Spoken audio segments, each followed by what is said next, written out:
3장 은기광.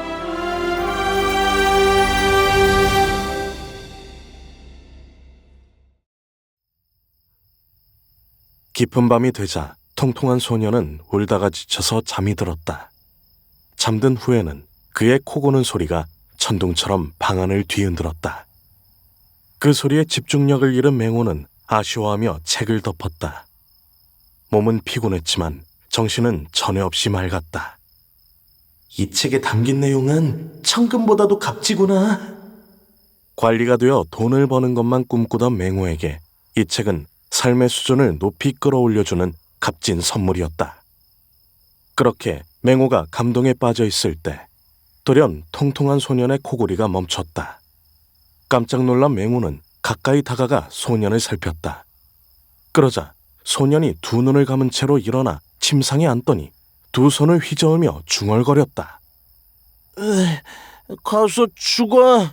내 만두를 빼앗다니 널 물어 죽일 거야. 감히 내 신부를 빼앗아? 소년이 중얼거리면서 침상에서 내려와 방 안을 휙휙 돌아다녔다. 이어서 벌어진 광경에 맹호는 저도 모르게 두 눈을 크게 떴다. 책상에 부딪혀 넘어졌던 소년이 책상 모서리를 꽉 깨문 것이다. 소년은 책상에 깊은 입자국을 남기고 나서야 침상으로 돌아가 다시 코를 골며 잠에 빠져들었다. 맹호는 반쯤 넋이 나간 표정으로 소년을 바라보다가 책상 모서리로 시선을 돌렸다. 잘 때는 절대 건드리지 말아야겠다. 잠시 소년의 상태를 살피던 맹호는 다시 책을 펼쳐 그것을 한자 한자 읽어내려갔다. 은기 구성이면 선령이 된단 말이지. 선인을 위해 일하면서 동시에 선인이 될 수 있는 기회까지 얻다니 그야말로 일석이조잖아. 맹호가 책을 꽉 붙들며 두 눈을 빛냈다. 책을 읽는 것 외에 새로운 길을 하나 더 발견한 것 같았다. 바로 그때 누군가 방문을 발로 걷어차며 쾅 하는 소리가 방 안 가득 울렸다. 일찍부터 자는군. 이 몸이 왔는데도 안 일어나? 방문 두 짝이 힘없이 삐그덕 열리고 자벽복을 입은 우람한 체구의 남자가 방 안으로 성큼성큼 들어왔다. 남자는 흉흉한 눈빛으로 맹호와 여전히 자고 있는 통통한 소년을 바라보았다. 너희 두 놈은 오늘부터 시작이야. 한 사람당 매일 나무 10그루를 베어서 나한테 가져와라. 그렇지 않으면 이 몸이 너희들을 산채로 찢어버릴 거다. 남자가 사납게 으르렁거렸다. 야, 서영이 뭐라고 했냐? 남자가 두 눈을 치켜뜨며 물었다. 맹호가 상대방의 기세에 눌려 머뭇거리며 말했다. 한 사람당 매일 나무 10그루씩 베어오라고 했어요. 10그루보다 더 많이 베서 이 몸한테 가져와라. 남자가 콧방귀를 뀌며 으름장을 놓았다. 맹호는 대답 없이 가만히 있었다. 하지만 주눅든 겉모습과 달리 머릿속은 빠르게 돌아가고 있었다. 지금 눈앞에 서 있는 선인의 업신여기는 태도는 전혀 달갑지 않았다. 하지만 자신의 연약한 몸으로는 건장한 체격의 남자를 상대할 수 없었다. 머뭇거리고 있던 맹호의 시선이 책상 모서리 입자국에 멈췄다. 통통한 소년이 자면서 보였던 범상치 않은 위력이 생각난 것이다. 이에 맹호는 기지를 발휘해 자고 있는 소년을 향해 크게 소리쳤다. 누가 네 만두를 뺏어가! 누가 네 색시를 데려간다! 맹호의 말이 떨어지기 무섭게 소년이 벌떡 일어났다. 그리고는 눈을 감은 채 얼굴을 사납게 일그러뜨리며 크게 소리를 질렀다. 내 만두를 뺏어가다니! 내 신부를 데려가다니! 넌 죽었어! 통통한 소년이 침상에서 내려오더니 방 안을 돌아다니며 주먹을 휘둘렀다. 그 모습에 남자는 잠시 당황하는가 싶더니 소년을 향해 손을 휘둘렀다. 어디 감히 내 앞에서 소리를 질러! 남자가 휘두른 손이 통통한 소년의 얼굴에 닿았을 때 그의 입에서 비명이 터져나왔다. 소년은 두 눈을 감은 채로 남자의 손등을 깨물고 있었다.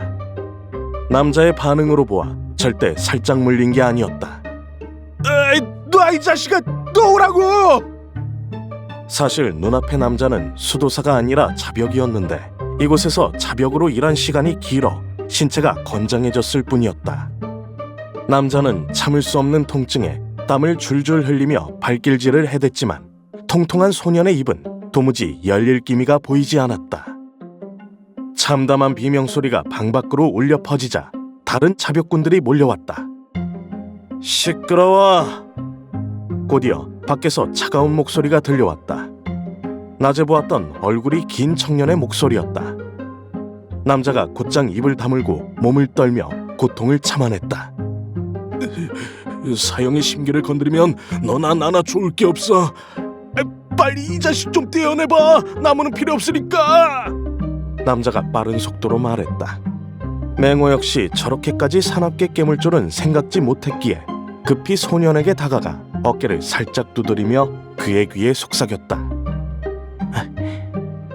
만두가 돌아왔어. 색시도 돌아오고. 그러자 눈을 감고 있던 소년이 입을 턱 벌리며 남자의 손을 놓았다. 그리고는 침상으로 되돌아가 코를 골며 자기 시작했다.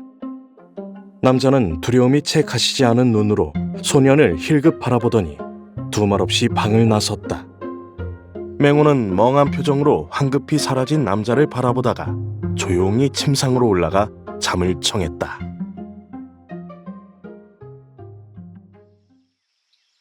다음 날 새벽, 날이 밝자 숙소 밖에서 종소리가 울렸다.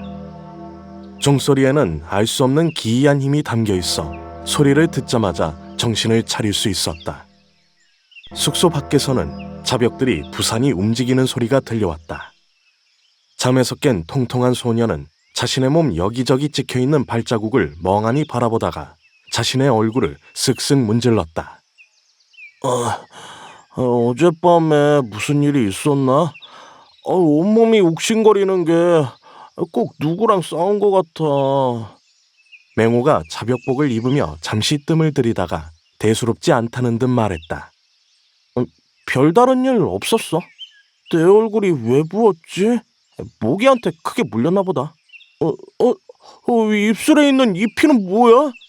어제 바닥에 넘어졌었어. 그것도 여러 번. 맹호가 다급히 방문을 열고 나가려다가 멈춰서서 통통한 소년을 돌아보며 진심을 담아 말했다. 시간 날 때마다 일을 좀 갈아두도록 해.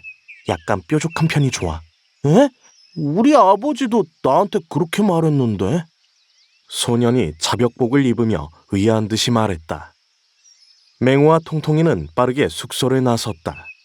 따뜻한 햇살이 두 사람을 향해 내려앉았다. 그렇게 고산종 자벽구에서의 첫날이 시작되었다. 매일 한 사람당 나무 10그루씩. 북쪽 자벽구 밖에는 끝없이 이어지는 황산이 있었다. 산에는 나무들이 끝이 보이지 않을 정도로 빼곡하게 들어차 있었다. 멀리서 보면 마치 끝없이 펼쳐진 바다처럼 보일 지경이었다. 맹호가 도끼를 맨 어깨를 문질렀다. 아직 일은 시작하지도 않았는데 벌써부터 어깨가 쿡쿡 쑤시고 아팠다. 도끼가 생각보다 무거웠다. 맹호의 뒤에서는 통통이가 헥헥거리며 따라오고 있었다. 두 사람은 황산에 올라 구역을 나누고 각자 나무를 베기 시작했다. 나무를 찍어내리는 소리가 산 전체로 울려 퍼졌다. 우리 아버지는 부자야. 나는 부잣집 도련님이고. 난 일 같은 거 못해. 소년이 잔뜩 울상을 지으면서도 열심히 나무를 냈다. 선인들은 진짜 이상해. 법술이 있으면서도 우리에게 이런 일을 시키다니. 끊임없이 수다를 떠는 소년과 달리 맹호는 말할 기운조차 남아있지 않았다. 온몸에서 땀이 비오듯 쏟아졌다. 늘상 먹는 것이 부실했던 탓에 몸이 많이 허약해져 있었고 힘도 세지 않았다. 소년이 계속 나무를 하는 동안 맹호는 몇 번이나 나무에 기대 거친 숨을 몰아쉬었다. 쉬는 동안 틈틈이 살펴보니 소년도 피곤한지 몸을 살짝 떨고 있었다. 하지만 생각했던 것보다 지쳐 보이지는 않았다. 소년은 울상을 짓고 중얼거리면서도 쉬지 않고 나무를 찍어 넘겼다. 하도 우는 소리를 해대서 약골일 줄 알았는데 실제로는 맹호보다 더 힘이 셌다. 맹호가 씁쓸하게 웃으며 고개를 내저었다. 그리고는 쉬는 시간 동안 은기권을 읽으며 책에 묘사되어 있는 것처럼 하늘과 땅의 연기를 느껴보려 애썼지만 생각처럼 잘 되지 않았다. 시간이 흘러 벌써 저녁 무렵이 되었다. 맹호는 오늘 하루 종일 2그루밖에 나무를 베지 못했고 소녀는 8그루를 베었다. 둘이 합치면 한 사람분의 식사를 받을 수 있었다. 소녀는 계획대로 음식을 받아와 숙소 안에서 함께 나누어 먹었다. 그리고 피로에 절어 기절하듯이 잠들었다. 소년의 코 고는 소리가 또다시 방안을 흔들었다. 뒤척이던 맹호는 벌떡 일어나 은기권을 펼쳤다. 피로와 허기가 몰려왔지만 그는 손에서 책을 놓지 않았다. 배고픈 건 이미 습관이 되어 있으니 괜찮아. 전에 비해 조금 피곤하기는 하지만 그래도 크게 달라진 건 없어. 옛날에는 아무리 피곤하고 배고파도 날이 밝을 때까지 책을 읽었었는데 하루라도 빨리 은기권을 익혀야 해. 그러던 어느 순간 맹호는 까무룩 잠이 들고 말았다. 꿈속에서는 하늘과 땅의 연기가 느껴지는 듯했다.